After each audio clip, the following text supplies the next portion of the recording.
Messi অনেক ধৈর্যশীল, এটা আমরা অনেকেই জানি। কথা কম বলেন, আক্রমণাত্মক ভঙ্গি নেই। মেসির বন্ধু সুয়ারেজ মেসি সম্পর্কে যে তথ্য দিয়েছেন তা আরো চমকপ্রদ ও অনুসরণীয়। সুয়ারেজ বলেছেন, আমার মনে আছে আমরা একটা অ্যাওয়ে ম্যাচ খেলছিলাম, মেসি একটা গোল করেছিল কিন্তু রেফারি সেটা বাতিল করে দেয়। তখন ভিএআর ছিল না, অথচ সেটা একদম বৈধ গোল ছিল। আমি নিশ্চিত ছিলাম, কিন্তু মেসি একদমই রিয়্যাক্ট করলো না। হাফ টাইমের ব্রেকে রেফারি টানেলে মেসির সঙ্গে দেখা করে বলল, আমি আমার ফোনে রিপ্লে দেখে নিলাম, গোলটা আসলেই বৈধ ছিল। দুঃখিত লিও, ভুল তো হয়েই যায়। আমি ভেবেছিলাম মেসি হয়তো চিৎকার করবে বা রেগে যাবে, কিন্তু সে হেসে বলল, কোনো সমস্যা নেই, ভুল হতেই পারে, কিন্তু চিন্তা করো না, আমি রাগ করিনি, কারণ আমি আবারও গোল করব।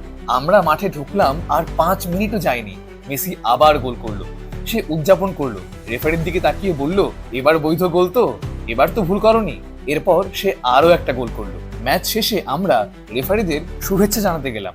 তখন রেফারি মেসিকে বলল, আমরা যদি রোবটকেও রেফারি করি সেও ভুল করবে, কারণ তুমি মানুষের খেলার সীমা ভেঙে ফেলেছো। কেউই তোমার মুভমেন্ট ট্র্যাক করতে পারবে না, কারণ তুমি লিও মেসি। সে মেসির কাছে তার ছেলের জন্য জার্সি চাইলো। মেসি জার্সি দিয়ে বলল, কিন্তু খেয়াল রেখো, এটা তোমার মেয়েকে দেবে না যেন, শুধু তোমার ছেলেকে দেবে। খুব মজা পেয়েছিলাম সেই ঘটনায়। বার্সেলোনায় এই স্মৃতিগুলো সত্যি খুব দারুণ ছিল।